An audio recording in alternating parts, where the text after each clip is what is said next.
વિદ્યાર્થી મિત્રો, very good morning to all of you. ધોરણ 11 ચેપ્ટર નંબર 7 સંતુલન ચેપ્ટરની અંદર આપણે ચર્ચા કરીએ છીએ. અડધું થવાની તૈયારીમાં છે, અડધું હમણાં લગભગ થઈ જશે. બે ત્રણ લેક્ચરની અંદર 2 લેક્ચર અથવા તો 3 લેક્ચરની આપણે ચર્ચા કરશું એટલે લગભગ મારા ખ્યાલથી સંતુલન છે આપણું અડધું થઈ જશે. બરોબર, અડધું બાકી રહેશે. એટલે ટૂંકમાં ચેપ્ટરની દ્રષ્ટિએ જ એમાં 2 ભાગ પડે છે. અત્યારે આપણે જે ચર્ચા કરીએ છીએ એ રાસાયણિક સંતુલન છે. કેવું સંતુલન છે? રાસાયણિક સંતુલન. મતલબ રાસાયણિક પ્રક્રિયાની અંદર આપણે સંતુલન જોવા મળે છે. પાછી પાછળનો આપણે જે આખો ભાગ જોશું એ આયનીય સંતુલન આવશે, આયનીય પ્રક્રિયાઓ છે. ખબર મેં તમને પ્રક્રિયા સમજાવી હતી. Fe3+ + HCN- થી FeSCN2+ વાળી આખી આયનીય પ્રક્રિયા મેં તમને આપી હતી. આપણે એ સાંદ્રતાવાળા ભાગની અંદર આખો પ્રેક્ટિકલ એનો કર્યો તો એવી મોટા ભાગની પ્રક્રિયાઓ આવશે. એટલે ચેપ્ટરની અંદર 2 પાર્ટ પડી જાય છે આખા, રાસાયણિક સંતુલન અને આયનીય સંતુલનની. ઓકે, હવે મૂળ ટોપિક આપણો શું હતો? મૂળ ચર્ચા આપણે શેના ઉપર કરતા હતા? કે ભાઈ આપણો મૂળ ટોપિક શું હતો? તો કે ભાઈ સંતુલનને અસર કરતા પરિબળોની આપણે વાત કરતા હતા કે સંતુલને કયા કયા પરિબળો છે એ અસર કરે અને અસર કરે તો શું થાય, એ બાબતોની ચર્ચા છે એ જનરલી આપણે કરતા હતા અને એના ઉપરથી આપણે કામ કરવાનું છે અત્યારે. તો સંતુલનને અસર કરતા પરિબળો માટેની જો આપણે ચર્ચા કરીએ તો આપણે લસટેલનો નિયમ યાદ હોવો જોઈએ. શું નિયમ છે? ફરી પાછો યાદ અપાવું છું, યાદ રાખવાનો છે તમારે, કામ તો જ આવડશે તમને. બરોબર, સંતુલનને અથવા તો સંતુલન પરિસ્થિતિમાં કોઈ પણ પરિબળમાં ફેરફાર કરવામાં આવે તો પ્રણાલી આ ફેરફારને ઓછો કરશે અથવા તો ફેરફારની અસરને નાબૂદ કરશે. આ આપણો નિયમ હતો. બરાબર, લસટેલનો નિયમ. 5 પરિબળો હતા કે જે અસર કરતા હતા. પહેલું પરિબળ ક્યુ, સાંદ્રતામાં ફેરફાર. બીજું પરિબળ દબાણમાં ફેરફાર. ત્રીજું પરિબળ નિષ્ક્રિય વાયુનો ઉમેરો. ચોથું પરિબળ તાપમાનમાં ફેરફાર. આ 4 પરિબળો આપણે જોઈ ગયા. આ 4 પરિબળોની અંદર એક વસ્તુ આપણે જોઈ હતી કે ભાઈ માનો સાંદ્રતામાં ફેરફાર હોય તો કેવી રીતે નિપજ વધુ મળે. આપણો મૂળ હેતુ શું હતો? તો કે ભાઈ નિપજ વધુમાં વધુ મળે. ઉદ્યોગનો હેતુ એ આપણો હેતુ કે વધુમાં વધુ નિપજ કઈ રીતે મળે? ઓછા ખર્ચે, ઓછું તાપમાન, ઓછું દબાણ આપીને. તો સાંદ્રતામાં આપણે જોયું હતું કે પ્રક્રિયક વધારો અથવા તો નિપજ ઘટાડો તો પ્રક્રિયા પુરોગામી દિશામાં આગળ વધે. દબાણ માટે આપણે ખાસ જોવાનું હતું કે ભાઈ તમારે ખાસ એ નોંધ લેવાની છે કે ભાઈ વાયુમય પ્રક્રિયકોના મોલ વધુ હોય, વાયુમય પ્રક્રિયકોના મોલ વધુ હોય તો દબાણ વધારો તો નિપજ વધે. વાયુમય નિપજોના મોલ વધુ હોય તો દબાણ ઘટાડો તો નિપજ વધે. નિષ્ક્રિય વાયુમાં તો કોઈ પ્રશ્ન છે જ નહીં. અચળ કદ હોય તો નિષ્ક્રિય વાયુ છે એ પ્રક્રિયામાં ભાગ લેશે નહીં. પછી આપણે વાત કરી હતી તાપમાનની કે તો તાપમાન છે ઉષ્માની દ્રષ્ટિએ 2 પ્રકાર પડે. તાપમાન છે કે પ્રક્રિયાની દ્રષ્ટિએ તાપમાનના સંદર્ભમાં 2 પ્રકારની પ્રક્રિયાઓ હોય. ઉષ્મા શોષક, ઉષ્મા ક્ષેપક. ઉષ્મા શોષક પ્રક્રિયા એટલે કેવી પ્રક્રિયા? તો કે ઉષ્મા શોષક પ્રક્રિયા એટલે કે પ્રક્રિયા દરમિયાન તમારે ઉષ્મા આપવી પડે અથવા તો પ્રક્રિયાને નિપજ તરફ લઈ જવા માટે ઉષ્મા આપવી પડે. ઉષ્મા ક્ષેપક એટલે તો કે પ્રક્રિયા નિપજ તરફ જાય એટલે પોતાની જાતે ઉષ્મા ઉત્પન્ન કરે.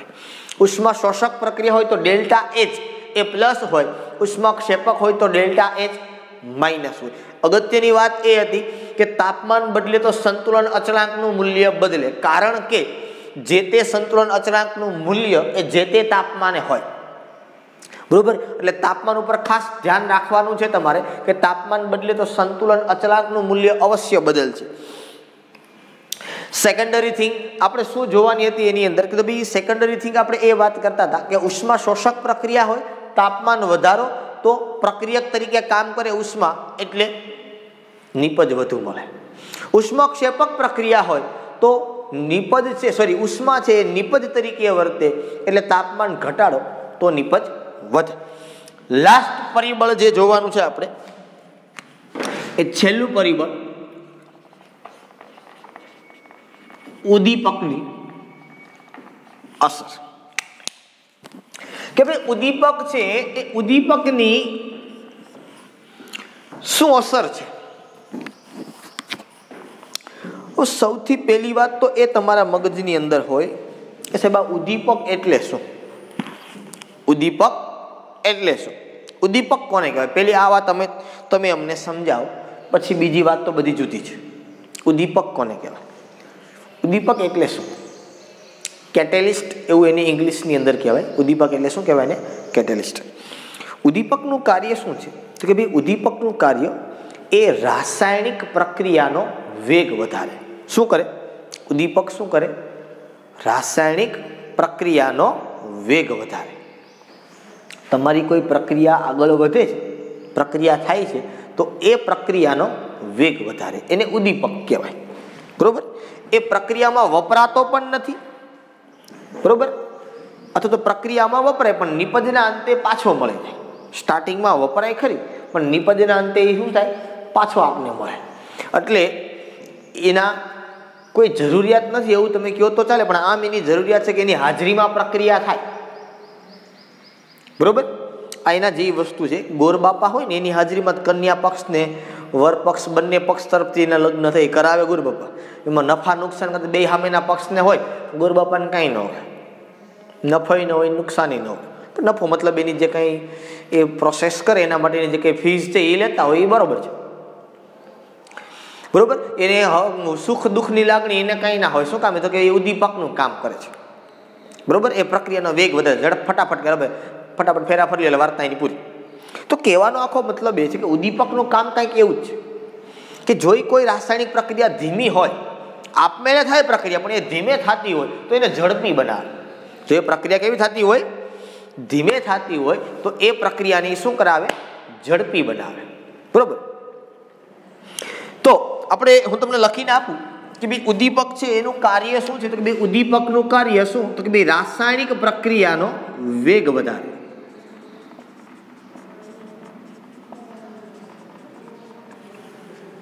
રાસાયણિક પ્રક્રિયાનો વેગ વધારે.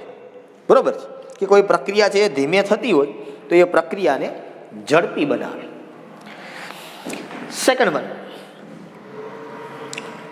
કે ભાઈ ઉદ્દીપક તરીકે કોણ હોય? તો કે ભાઈ મોટા ભાગે ઉદ્દીપક તરીકે ઘણા બધા હોય. જનરલી સંક્રાંતિ ધાતુઓ છે એ ઉદ્દીપક તરીકે કાર્ય કરે.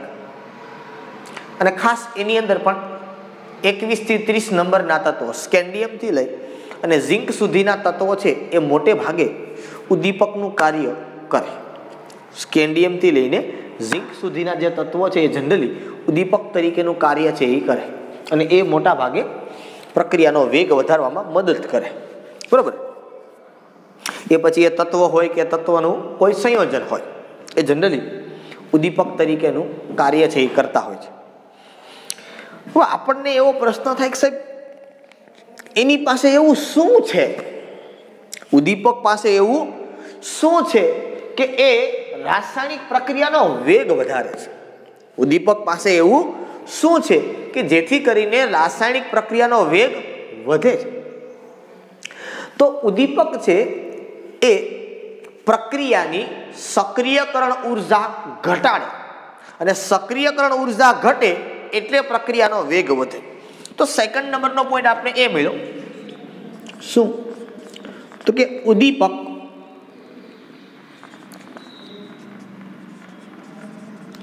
રાસાયણિક પ્રક્રિયાની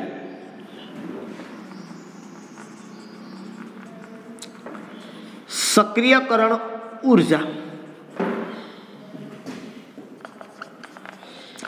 ઘટાડી રાસાયણિક પ્રક્રિયાનો વેગ વધારે છે. ઉદ્દીપક શું કરે? એ પ્રક્રિયા છે એ પ્રક્રિયાની સક્રિયકરણ ઉર્જા ઘટાડે. એ પ્રક્રિયાની સક્રિયકરણ ઉર્જા એક્ટિવેશન એનર્જી, એની એક્ટિવેશન એનર્જી મતલબ પ્રક્રિયા શરૂ કરવા માટે આપવી પડતી ઉર્જા અથવા તો ઉષ્મા ઉર્જા. સક્રિયકરણ ઉર્જા એટલે શું? Activation energy means what? કે પ્રક્રિયાને શરૂ કરવા માટે આપવી પડતી ઉષ્મા ઉર્જા. કેમ આપણા ગાડીની અંદર છે ને બેટરી હોય, એ બેટરીનું કામ લેમ્પ ચાલુ કરવા માટે ન હોય, એ એન્જિનને સ્ટાર્ટ કરવા માટે પહેલા ઉર્જા આપવી પડે, પછી એ ઓટોમેટિક કામ કરે. પણ પહેલા એન્જિનને સ્ટાર્ટ કરવા માટે આપણે એને ઉર્જા આપવી પડે. તેની અંદર આપણે બાઇકમાં કે ફોર વ્હીલ છે કે ટ્રક છે કે કોઈ પણ હોય, બરાબર, એની અંદર આપણે બેટરીનો ઉપયોગ કરીએ છીએ. એ બેટરી છે એ શું કરે તો કે ભાઈ તમારું જે વાહન છે એનું એન્જિન છે એ સ્ટાર્ટ કરવા માટે તમને મદદ કરે. બરાબર. એક સિમ્પલ એક્ઝામ્પલ આપું તમને કે માનો કે તમે જ છો, બરોબર, આપણે ઘરે ટીવી જોતા હોય, સોફા ઉપર બેસી અને ટીવી આપણે જોતા હોય, બરોબર, 11:30 કે 12 વાગ્યાનો સમય જેવો હોય, પપ્પા ઓફિસેથી કે કોઈ કામેથી કે કોઈ જગ્યાએથી, બરોબર, આવવાના હોય ઘરે, અને મમ્મી માનો કે અંદર રસોઈ બનાવતા હોય, બરોબર, કે બેન કે ભાભી કોઈ રસોઈ અંદર બનાવતું, આપને મમ્મી અંદરથી એમ કે માનો કે મેચ આવતો હોય કે તમે કોઈ પણ તમારી પિક્ચર આવતું હોય કંઈ તમે જોતા હોય, અંદરથી મમ્મી એમ કે ભાઈ બેટા રાહુલ, જે કંઈ નામ હોય તમારું એટસેટ્રા XYZ, કે જાતો ભાઈ ગામમાંથી થોડીક સેવ લેતો હોય કે કંઈ વસ્તુ તમારી પાસે મંગાવે, જાતો ભાઈ દુકાને ત્યાં લાવી દેતો, ઘડીક વાર ખમને બરોબર મેચ આવે, 1 ઓવર પૂરી થઈ જવા દે, 2 મિનિટ થાય, 3 મિનિટ થાય, પાછા મમ્મી અંદરથી રસોડામાંથી બૂમ પાડે કે બેટા જાને ખમને રસાકસી જામી છે મેચમાં, તારે અત્યારે જ હોય હારો હાર. 49મી ઓવર ચાલતી હોય કદાચ મેચની અંદર, છેલ્લી જેને કહેવાય કે 20-20 હોય તો 20મી ઓવર ચાલતી હોય, અથવા મને પિક્ચરની અંદર એન્ડ ચાલતો હોય, બરાબર આમ મજા આવે એમ હોય જોવામાં, મમ્મી અંદરથી કહે જાને બેટા ખમને થોડીક વાર શાંતિ રાખને. પણ એવામાં જ અચાનક પપ્પા છે એ આવે એમ કે બેટા તું જા છો, નહીતર હું જાઉં, બસ હું બહાર નીકળું છું, જો રિમોટ બંધ કરી દીધું, બહાર નીકળવા ચપ્પલ પહેરું જ છું. તમે જો આ પ્રક્રિયા જો, પપ્પા ખાલી આવે અંદર ઘરે અને એવું કે બેટા તું જા છો, નહીતર હું જાઉં, આટલું જ બોલે, બસ હું નીકળું છું, આ પૂરું થઈ ગયું, મેચ પૂરી થઈ ગઈ, પિક્ચર પૂરું થઈ ગયું, જાઓ છો, હાલો નીકળું છું, શું લેવું? પ્રક્રિયાને શરૂ કરવા માટે એને ઉર્જા આપી, એક્ટિવેશન એનર્જી. મમ્મી અંદરથી ક્યારના બરાડા પાડતી હતી, બૂમો પાડતી, જાને બેટા, બેટો નતો જતો, પપ્પાએ ખાલી એટલું જ કીધું બેટા તું જા છો, નહીતર હું જાઉં, બીજું કંઈ કીધું જ નથી. છતાં બેટા ફટાફટ ઊભા થઈ ગયા સોફા ઉપરથી, દોડવા માંડ્યા. તો આવું, આ તો જનરલી મેં તમને એક એક્ઝામ્પલ આપ્યું, પણ માનો કે રાસાયણિક પ્રક્રિયા થોડી આવું હોય, કંઈ પપ્પા આવે થોડી પ્રક્રિયા થાય, એવું કેમ હોય સર? ઉદ્દીપક શું કરે તો કે ઉદ્દીપકનું કાર્ય ખાસ કેવું છે, સક્રિયકરણ ઉર્જા ઘટાડે, મતલબ પ્રક્રિયા થવાનો જે સરળ રસ્તો છે ને એને પસંદ કરે. પ્રક્રિયા ઝડપી થવા માટેનો જે સરળ રસ્તો છે એ પ્રક્રિયા ઝડપી થવાના સરળ રસ્તાને પકડે અને એ સરળ રસ્તો લઈ અને પ્રક્રિયાને આગળ ધપાવે. હું અવારનવાર તમને ઉદ્દીપક વખતે આ એક્ઝામ્પલ 12મા ધોરણમાં પણ યાદ કરાવીશ. રાસાયણિક ગતિકી નામનું ચેપ્ટર નંબર 4 ભણાવતો હશે તમને, ત્યારે ફરી પાછું યાદ કરે તમને ઉદ્દીપક માટે, તમે ત્યારે ભૂલી ગયા છો કે ભાઈ એક્ટિવેશન એનર્જી એટલે સર બીજું હજી શું કહી શકાય કે પ્રક્રિયાને સ્ટાર્ટ કરવા માટે આપવી પડતી ઉર્જા એ જુદી જુદી હોય તો કે દરેકની અંદર જુદી જુદી હોય. 2 વ્હીલ હોય તો બેટરી નાની હોય, 4 વ્હીલ હોય તો એના કરતાં બેટરી મોટી હોય, ટ્રક હોય તો એના કરતાં બેટરી મોટી હોય, લેલન હોય તો એના કરતાં પણ મોટી બેટરી હોય. કારણ સ્ટાર્ટ કરવા માટે ઉર્જા છે જુદી જુદી આપવી પડે, એક સરખી ના હોય, ડિપેન્ડ આપણ પ્રક્રિયા ઉપર આધાર રાખે. સપોઝ હું તમને એમ કહું કે તમારી પાસે એક લાકડાનો કટકો છે, બરોબર, એક લાકડાનો કટકો છે તમારી પાસે, બરોબર છે, અથવા તો કોઈ બીજી વસ્તુ તમારી પાસે છે, તમારે એને સળગાવવી છે. લાકડાનો કટકો છે, તમારે એને સળગાવવો છે, શું કરવું પડે? દિવાસળી કરવી પડે તો સળગે તો કે નહીં સર, લાકડો સીધું છોડી દેજે, કંઈક કાગળના ડૂચા કંઈક નાખશું ને કાં તો એની ઉપર કેરોસીન નાખશું આપણે અને પછી સળગાવશું તો સળગી જાય. એનો મતલબ આ પહેલી ઘટનાનું યાદ રાખજો કે લાકડાનો કટકો સળગાવવા માટે કાગળના ડૂચા કેરોસીન નાખ્યું ત્યારે લાકડાનો કટકો સળગ્યો. બીજી વસ્તુ, મારે ખાલી કેરોસીનને સળગાવવું છે, કેરોસીનની બોટલ છે મારી પાસે, એક પાત્રમાં મેં કેરોસીન ભર્યું છે, મારે સળગાવવું છે, દિવાસળી કરીશ, અંદર મૂકીશ, કેરોસીન સળગી જાય. ઓકે. ત્રીજું, મારી પાસે ગેસ છે, LPG CNG તમે જે કંઈ કહો એ ગેસને મારે સળગાવવો છે. આપણા ઘરે હોય ને LPGનો ગેસ, તો કે સર સ્પાર્ક આપવો પડશે, દિવાસળીની કાંઈ જરૂરિયાત નથી, ખાલી સ્પાર્ક આપશો તો પણ સળગશે. તમે ત્રણેય ઘટનાનું અવલોકન કરો મારે ગેસને સળગાવો તો માત્ર સ્પાર્ક આપવો પડ્યો, મતલબ એની એક્ટિવેશન એનર્જી કેટલી? તો કે ખૂબ ઓછી. ખાલી સ્પાર્ક આપ્યો, ગેસ સળગી ગયો. કેરોસીનને સ્પાર્ક આપો તો સળગે ન સળગે. ખબર પેલા રાજદૂતમાં કેરોસીન નાખતા કીકુ મારી મારીને થાકી જતા, બરોબર? કેરોસીનને સળગાવવું છે, દિવાસળી ખાલી કરો, સળગી જાય. લાકડાને સળગાવવું છે તો એક કાગળના ડૂચા કાતર લાકડું ઘડીક ગરમ કરો, પછી તમે દિવાસળી કરો તો સળગશે, નહીંતર નહીં સળગે. તો ત્રણેય ઘટના મારે સળગાવવાની જ હતી. એકમાં મારે ગેસ સળગાવવો હતો, બીજામાં મારે કેરોસીન સળગાવવું છે, ત્રીજામાં મારે લાકડું સળગાવવું છે. ત્રણેયને સળગાવવા માટે મારે જુદી જુદી ઉર્જા આપવી પડી. સ્ટાર્ટ કરવા માટે, દહનની પ્રક્રિયાની શરૂઆત કરવા માટે મારે દરેકની અંદર જુદી જુદી ઉર્જા આપવી પડી. પ્રક્રિયાને સ્ટાર્ટ કરવા માટે સક્રિયકરણ ઉર્જા જેને કહો. ગેસ માટે મારે સક્રિયકરણ ઉર્જા ખૂબ જ હતી, ખાલી સ્પાર્ક જ કર્યું. કેરોસીનમાં થોડીક એના કરતાં વધારે દિવાસળી કરવી પડી. લાકડામાં સૌથી વધારે મારે કાગળના ડૂચા કંઈક ત્યાં રાખવું પડ્યું, કેરોસીન નાખવું પડ્યું, ત્યારે દહનની પ્રક્રિયા. કેરોસીન નાખો ત્યારે શું થાય? તો કે કેરોસીન નાખો એટલે લાકડું ગરમ થાય, પછી એ ગરમ થાય પછી ઉપડી જાય, બરોબર? તો કહેવાનો મતલબ આખો એવો છે કે ઉદ્દીપક છે એનું કાર્ય એવું છે કે તમારી જે રાસાયણિક પ્રક્રિયા છે એ રાસાયણિક પ્રક્રિયાને સરળ રસ્તેથી લઈ જશે. એટલે એની સક્રિયકરણ ઉર્જા ઘટાડશે, કે પ્રક્રિયાને શરૂ થવાની જે ઉર્જા હતી એને ઘટાડ અને ફટાફટ એ નિપજ તરફ આગળ વધે, બરોબર છે? મેં તમને એક્ઝામ્પલ આપ્યું કે મમ્મી ક્યારની કહેતી હતી કે બેટા જાને, પણ એ બેટાની સક્રિયકરણ ઉર્જા ખૂબ ઓછી હતી ત્યારે, બરોબર? એને ખબર હતી કે મમ્મી કઈ બીજું કઈ નહીં, કે ખાલી ખીજા, ખાલી લાડો પાડે, ભલે પાડે. એને ખબર હતી કે પપ્પા કે પછી સીધી ફટાફટ મને પડવા, બરાબર છે? એટલે એને ખબર કે આ પ્રક્રિયા ઝડપી પૂર્ણ કરવી પડશે, નિપજ ફટાફટ મેળવવી પડશે, બરોબર? એટલે એ પ્રકારે હવે રાસાયણિક પ્રક્રિયામાં જ્યારે ઉદ્દીપકના રોલની વાત કરીએ છીએ, કે રાસાયણિક પ્રક્રિયા માટે જ્યારે આપણે ઉદ્દીપક માટેની ચર્ચા કરીએ છીએ ત્યારે કે ભાઈ રાસાયણિક પ્રક્રિયામાં ઉદ્દીપક છે એ ઉદ્દીપક બંને બાજુ એક જ સરખું કામ કરે. જેટલું પુરોગામી પ્રક્રિયાનો વેગ વધારે એટલો જ એ પ્રતિગામી પ્રક્રિયાનો વેગ વધારે. સપોઝ હું તમને એવું કહું છું કે માનો કે મારી પાસે એક રાસાયણિક પ્રક્રિયા છે A+B થી C+D. માનો કે X નામનો ઉદ્દીપક છે. આ X, આ કોણ છે? તો કે માનો કે આ X નામનો એક ઉદ્દીપક છે. હવે આ પ્રક્રિયા માનો કે ધીમી થાય છે, તો ઉદ્દીપકનું કાર્ય શું છે? તો કે આ પ્રક્રિયાને ઝડપી બનાવવાનું કાર્ય છે, બરોબર? પ્રક્રિયાને ઝડપી બનાવવું. હું એવું નથી કહેતો જો ઉદ્દીપક છે ને એ નિપજ તમને વધુ નહીં આપે. મમ્મી ક્યારની બૂમો પાડતી હતી ને, તો એ માનો કે સેવનું પેકેટ 5 વાળું કે 10 વાળું તો એ જ લાવશે, એટલી જ લાવશે, બરોબર? પપ્પાએ કીધું તો એ જ લાવશે, પણ મમ્મીએ કીધું તો અડધી કલાકે સેવનું પેકેટ ઘરે રસોડામાં પહોંચે, પપ્પાએ કીધું એટલે 5 મિનિટમાં પહોંચી જાય. તો નિપજ એની એ જ હતી કે ભાઈ સોફા ઉપરથી દુકાનેથી સેવનું પેકેટ લઈને પાછું ઘરે મૂકે. મમ્મી કે તો એ જ કરવાનું હતું, પપ્પા કે તો એ જ કરવાનું હતું, પણ સમયગાળો જુદો જુદો હતો, બરોબર?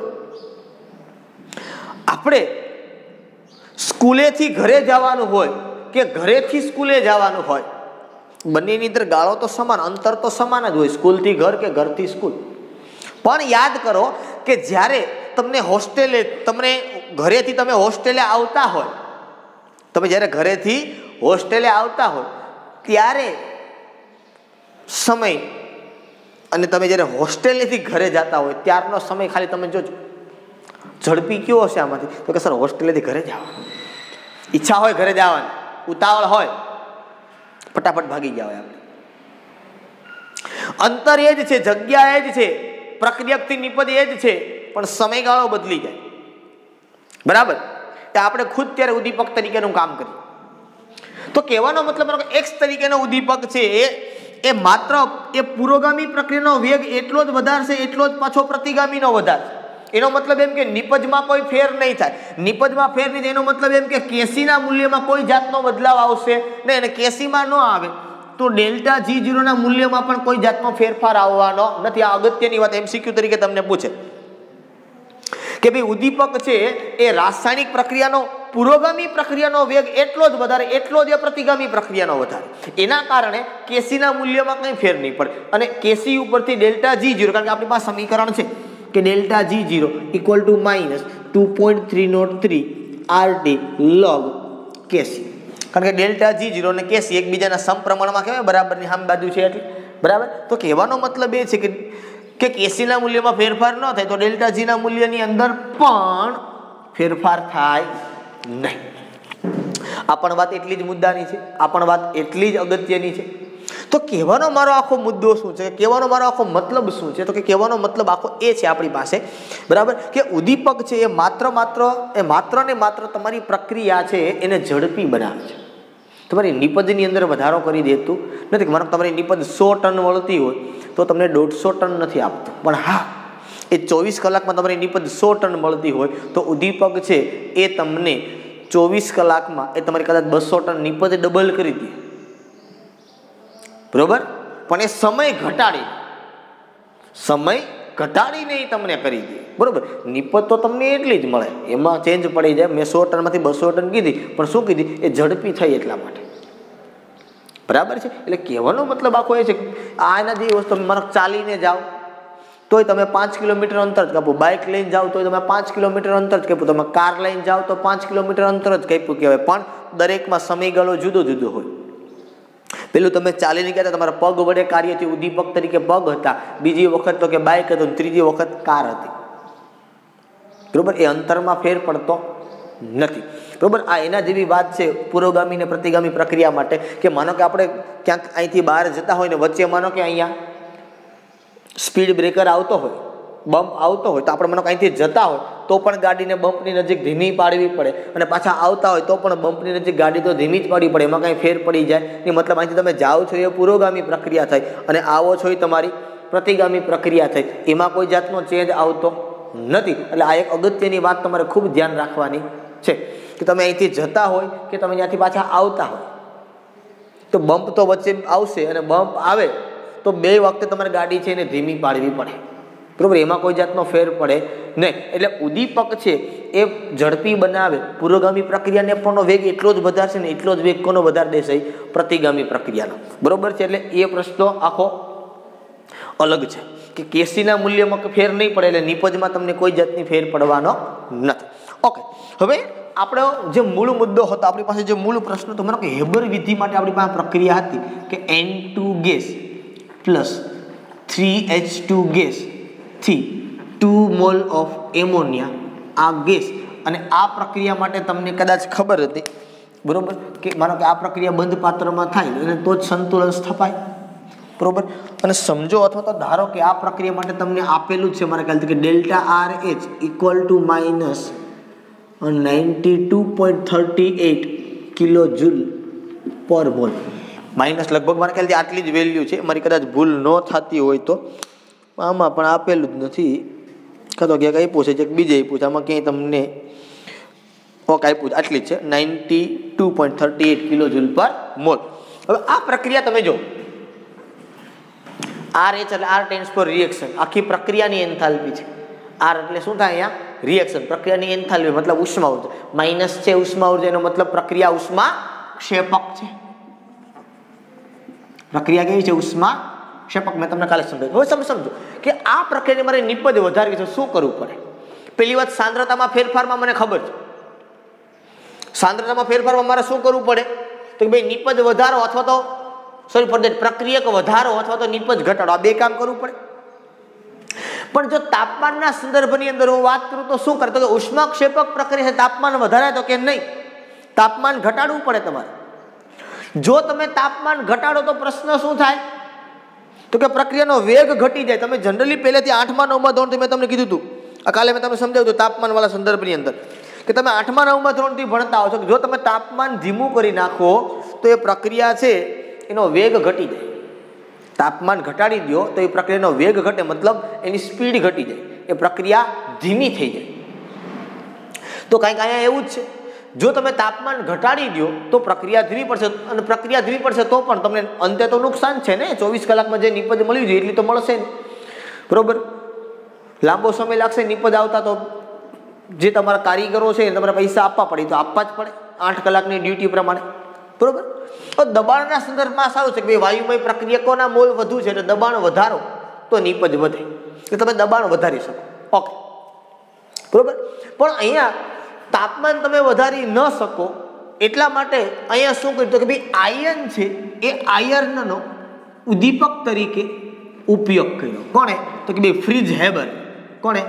Fridge Haber. આ હેબર વિધિ કહેવાય ને, ફ્રીજ હેબર એ વૈજ્ઞાનિકનું નામ છે. એફીનો એણે ઉદ્દીપક તરીકે ઉપયોગ કર્યો. શું કર્યું એણે? એફીનો ઉદ્દીપક તરીકે ઉપયોગ કર્યો અને તાપમાન એને રાખ્યું 500 ડિગ્રી સેલ્સિયસ અને દબાણ એને કર્યું 212 દબાણ. કેટલું દબાણ કર્યું આનું? 212 દબાણ. બરોબર. જો એ તાપમાન નીચું રાખે તો પ્રશ્ન શું થતો હતો?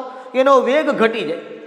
એટલે તાપમાન એને વધાર્યું કે એવી એને પરિસ્થિતિ લાવ્યા, મેક્સિમમ પરિસ્થિતિ લાવ્યા કે એવું તાપમાન કે વેગ બહુ ઘટે પણ નહીં અને વધે પણ નહીં. એટલે 500 ડિગ્રી સેલ્સિયસ એને તાપમાન રાખ્યું, 212 દબાણ રાખ્યું અને એફીનો એને ઉદ્દીપક તરીકે ઉપયોગ કર્યો જેથી કરીને એનો વેગ પ્રક્રિયાનો વધે. આ એને પરિસ્થિતિનું નિર્માણ કર્યું કે જેથી કરીને પ્રક્રિયા છે એ વધુમાં વધુ એને નિપજ છે એ આપે.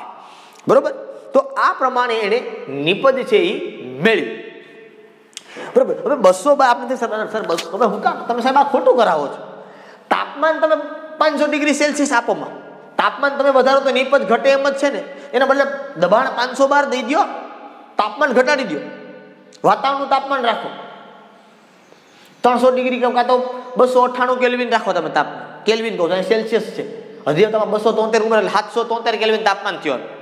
સાહેબ તમે ઊંધો કરો. દબાણ વધારવું એટલું સરળ નથી કે સવારમાં લાગે ને આપણે ભાગી જવું. દબાણ વધારવું એટલું સરળ નથી ભાઈ. એમ દબાણ વધી ન જાય.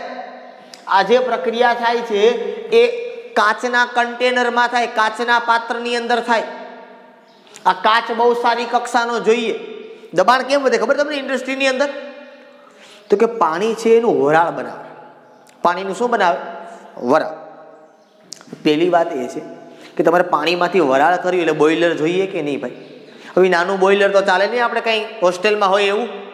એના માટે મોટો બોઇલરનો પ્લાન્ટ જોઈએ, બોઇલર સંભાળવાવાળો વ્યક્તિ જોઈએ, બોઇલરની અંદર નાખવા માટેના ગેસ જોઈએ.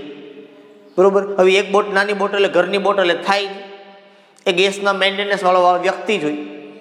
બરોબર. પાણી છે એમાં આપણે ઓલું પાણી ચાલે ને એના માટે ફિલ્ટર પ્લાન્ટ જોઈએ. તો ફિલ્ટર પ્લાન્ટ માટેનો આખો પ્લાન્ટ જાય એનો વ્યક્તિ પાછો સંભાળવા માટે વાળો વ્યક્તિ જોઈએ અને એ બધું કમ્પ્લીટ થાય એટલે આખો ભાગ છે પ્રેશરનો એ સંભાળવા વાળો પાછો વ્યક્તિ પણ જોઈએ અને એ પ્રેશર પછી આ કાચના કન્ટેનરની અંદર આપવામાં આવે. એના માટે કાચ પણ સારી કક્ષાના જોઈએ, નહીંતર આ પાત્ર ફાડી નાખે. દબાણ આપવું એ એટલું સરળ નથી જેટલું આપણે આપી વધારે એમ ના વધે ભાઈ. દબાણ આપવું એટલું સરળ નથી. એટલા માટે એને શું કર્યું કે દબાણ એને 212 રાખ્યું. નો ડાઉટ એને દબાણ વધે, કારણ કે એને ખબર છે કે દબાણ વધારો નિપજ વધશે અને પ્રક્રિયક બાજુ દબાણ વધશે. દબાણ વધારો એટલે પ્રક્રિયક વધે, પ્રક્રિયક વધે એટલે નિપજ વધારે. બરોબર. તાપમાન વધે એને ખબર હતી કે પ્રક્રિયા ધીમી પડી જશે. જો તાપમાન ઘટાડે તોય પ્રક્રિયા ધીમી પડે, વધારી દે તો ઉષ્માક્ષેપક છે તોય પ્રક્રિયા ધીમી પડશે. એટલે એને શું કર્યું કે ભાઈ તાપમાન ધીમું આપી અને પ્રક્રિયાનો વેગ ઘટાડો, એના કરતા તાપમાન વધારો. અને પછી એને શું મૂકી દીધું ભેગો? ઉદ્દીપક, કે જે પ્રક્રિયાનો વેગ વધારે. પછી એ બંને વેગ વધારે, પુરોગામીનો પણ વેગ વધારે, પ્રતિગામીનો પણ વેગ વધારે. બરોબર. પછી આ વાયુ છે એ શું કરે છે કે વાયુનું પ્રવાહીકરણ કરી અને પછી એને મેળવે. વાયુ પછી સીધો નિપજ ન મેળવે, કારણ હાથ મારા પાત્રમાં પાણું પાડી તો નિપજ સીધી નીકળી જાય ને બહાર. તો દબાણ ઘટાડે તો આ બાજુ ઘટી જાય, સીધું પ્રક્રિયક બાજુ ઘટે. બરોબર છે.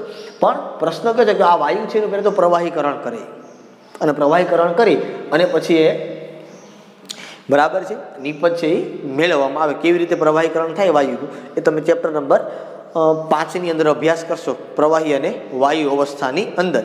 બરોબર. ક્રાંતિક તાપમાન એ બધી વાત એની અંદર હવે હું અત્યારે એટલું બધું ઊંડો જતો નથી આની અંદર. બરોબર. તો આ પ્રમાણે મેળવવામાં આવે. એક આવી જ એક પ્રક્રિયા તમને આપી હતી લગભગ મારા ખ્યાલથી. એક આવું કીધું કે SO2 પ્લસ O2 થી SO3 એટલે 2 મોલ બંને બાજુમાં. આ સલ્ફ્યુરિક એસિડ માટેની વાત છે. શેના માટેની વાત છે? સલ્ફ્યુરિક એસિડ મેળવવા માટેની આ પદ્ધતિ છે અને સંપર્ક પદ્ધતિ કહેવાય. શું કહેવાય એને? સંપર્ક પદ્ધતિ. સંપર્ક પદ્ધતિ એટલા માટે કે આ બધે બનાવવામાં અને એકબીજાને સંપર્ક કરીને બનાવે, મતલબ એકબીજા સાથે જોડે એટલે બને. બીજું આમાં કંઈ ખાસ જોઈ નહીં. પણ આ પ્રક્રિયા છે ને, આ પ્રક્રિયાનો કેસી ઘણો બધો ઊંચો છે. કદાચ આવો કંઈક કેસી તમને આપ્યો તો કેટલો કંઈક 2.8 × 10 ની કંઈક બહુ સારી ઘાત આપી છે, મને યાદ નથી. 1.7 10 ની 26 ઘાત 1.7 10 ની 26 ઘાત। હવે આટલો મોટો કેસી એટલે તમે જો આ પ્રક્રિયાનો કેસી એટલે શું થયું તો કે ભાઈ SO3 નો સ્ક્વેર ના છેદમાં SO2 ઇન્ટુ O2। અહીં કારણ કે મોલ સંખ્યા બે બાજુ તમે જુઓ બરોબર છે। હવે કેસી આટલો ઊંચો છે એનો મતલબ શું થયો તો કે કેસી ઊંચો છે એનો મતલબ એની નિપજ વધુ છે। કેસી તો જ વધુ હોય ને, કારણ કે કેસી છે એ નિપજના સમપ્રમાણમાં છે અને પ્રક્રિયકના વ્યસ્ત પ્રમાણમાં હોય બરોબર। એટલે કેસી નું મૂલ્ય ઊંચું એનો મતલબ કે નિપજ વધુ છે એનો મતલબ પ્રક્રિયા લગભગ પૂર્ણ થવા પડશે બરોબર। અને ત્યારે સંતુલન, એનો મતલબ કે 99% નિપજ તમને મળી ગઈ છે, પછી પ્રક્રિયા સંતુલનમાં 1% જેટલો સંતુલનમાં છે બરોબર। તો આ તમારા માટે સારી વાત છે, પણ આ પ્રક્રિયા બહુ ધીમી છે, આ પ્રક્રિયા બહુ ધીમી છે। હવે આને 99% સમય પ્રક્રિયા પૂર્ણ થવા માટે આવવા માટે બહુ સમય જાજો લાગે, અને આ પ્રક્રિયા ધીમી છે એટલા માટે આની અંદર ઉદ્દીપક છે V2O5 નો ઉપયોગ કરવો પડે, જેને કહેવાય વેનેડિયમ પેન્ટોક્સાઇડ। શું કહેવાય એને? વેનેડિયમ પેન્ટોક્સાઇડ। કે આ પ્રક્રિયા એટલી બધી ધીમી છે કે જેને પૂર્ણ થવા માટે જાજી લાગે। ભલે નો ડાઉટ પ્રક્રિયા પૂર્ણ થાય, સંતુલન અચળાંક ખૂબ ઊંચો છે, સંતુલન અચળાંક ખૂબ ઊંચો છે એનો મતલબ શું થઈ ગયો તો કે ભાઈ એનો મતલબ સંતુલન અચળાંક ખૂબ ઊંચો છે એનો મતલબ સીધો એવો થયો કે પ્રક્રિયા લગભગ પૂર્ણતા તરફ છે, પણ પ્રક્રિયા લગભગ પૂર્ણતા તરફ છે પણ પ્રક્રિયા થાય છે બહુ ધીમી। તો આ પ્રક્રિયાને ઝડપી કરવા માટે એમાં તમારે ઉદ્દીપક છે એ એડ કરવો પડે, અને એ ઉદ્દીપક તમે એડ કરો પછી પ્રક્રિયાથી ઝડપી બને। હવે આ કામ થયું આપણે ઉદ્દીપક બરોબર। તો યાદ રાખવાનું છે ખાસ કે ઉદ્દીપક છે એ રાસાયણિક પ્રક્રિયાનો વેગ વધારે છે। શું કરે છે? રાસાયણિક પ્રક્રિયાનો વેગ। પણ યાદ રાખવાનું એ પુરોગામી અને પ્રતિગામી એમ બંને રાસાયણિક પ્રક્રિયાનો વેગ વધારે છે, કોઈ એક રાસાયણિક પ્રક્રિયાનો વેગ વધારતો નથી। એટલે આ બાબત આપણે ખાસ મગજની અંદર રાખવાની છે, આ વસ્તુ આપણા મગજમાંથી ભૂલાવી જોઈએ નહીં, કારણ કે એક પ્રક્રિયાનો વેગ વધારતો નથી, એ બધી પ્રક્રિયાનો વેગ વધારે, પુરોગામી અને પ્રતિગામી, અને જેના કારણે એના કેસીના મૂલ્યમાં એના ડેલ્ટા જીના મૂલ્યની અંદર કોઈ પણ જાતનો ફેરફાર થતો નથી। આ બાબત પણ આપણે મગજની અંદર રાખવી પડે। ઓકે, એક દાખલો છે આના ઉપર, તો આની ઉપર તો ઘણા બધા પ્રશ્નો છે જે હવે આપણે સોલ્વ કરવાના છે આની ઉપર સ્વાધ્યાયમાંથી। કોયડામાં તો કોઈ પ્રશ્ન લગભગ નથી આની અંદર ક્યાંય, પણ સ્વાધ્યાયની અંદર આની ઉપરથી ઘણા બધા પ્રશ્નો આપણે આપ્યા છે, અને એ ઘણા બધા પ્રશ્નો છે એ આપણે સોલ્વ કરવાના છે કે ભાઈ કેવી રીતે કરવાના હોય બરોબર। એક દાખલો છે, એ દાખલો હું તમને આપું અને પછી આપણે બાકીના બધા પ્રશ્નો છે સોલ્વ કરવાનો પ્રયત્ન કરશું। ચાલો, 5 પરિબળનો આપણે ઉપયોગ કરી લીધો, અને આ 5 પરિબળનો ઉપયોગ કઈ રીતે કરવાનો છે એના માટેના પ્રશ્નો આપણે 5 પ્રશ્નો આપ્યા છે। બધા તો આજે સોલ્યુશન નહીં કરી શકીએ, બાકીના કાલે કરશું, પણ જેટલા થઈ શકે 1, 2, 3 એનો આપણે પ્રયત્ન કરીએ બરોબર। જો આ 5 પરિબળો જે મેં તમને ભણાવ્યા બરોબર, એ તમને બુકની અંદર લખ્યું છે એ પ્રમાણે ગોખવાનું નથી, એ કદાચ યાદ ન રહે તો કંઈ નહીં, પણ કેવી રીતે કરો તો શું થાય, નિપજ કઈ રીતે વધે, કઈ રીતે નિપજ ઘટે, આ પરિબળ વધારો તો શું થાય, આ પરિબળ ઘટાડો તો શું થાય, આ વસ્તુ તમને ખ્યાલ હોવો જોઈએ। સ્વાધ્યાયની અંદર 7.27 નો એક દાખલો છે, બાકી બધા નાના નાના પ્રશ્નો છે। હું દાખલો તમને અત્યારે કરી દઉં। નીચેની પ્રક્રિયા માટે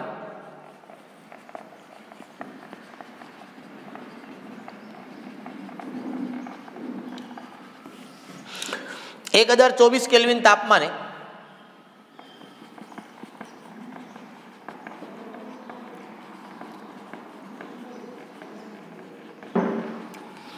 સંતુલન અચળાંક 1.6 × 10⁵ છે। પ્રક્રિયા આપી છે H2 gas plus Br2 gas થી 2HBr ગેસ, 1024 કેલ્વિન તાપમાન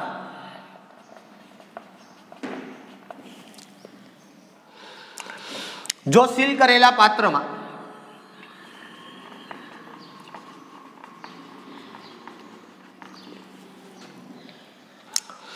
10 બાર દબાણે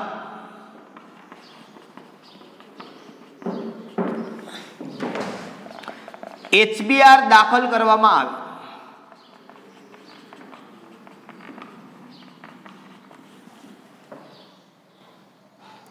તો બધા જ વાયુઓના સંતુલન દબાણ શોધો.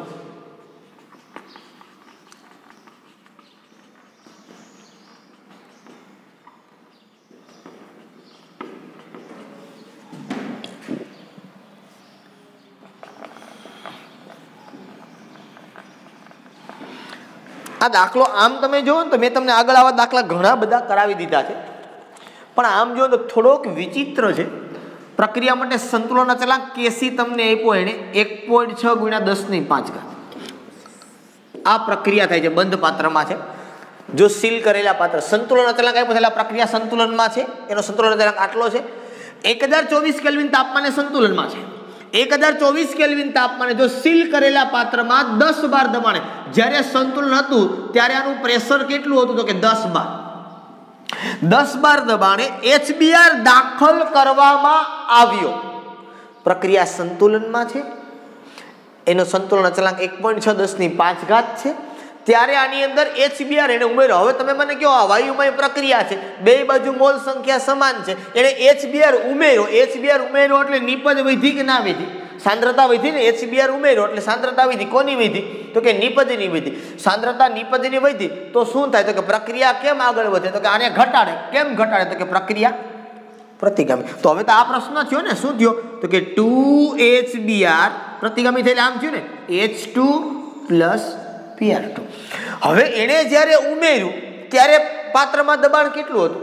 તો કે 10 બાર. પહેલા આ દબાણ કોનું હતું? તો કે સંતુલનનું. હવે એને HBr ઉમેર્યો ત્યારે દબાણ કેટલું? તો કે ત્યારે 10 બાર જ હોય.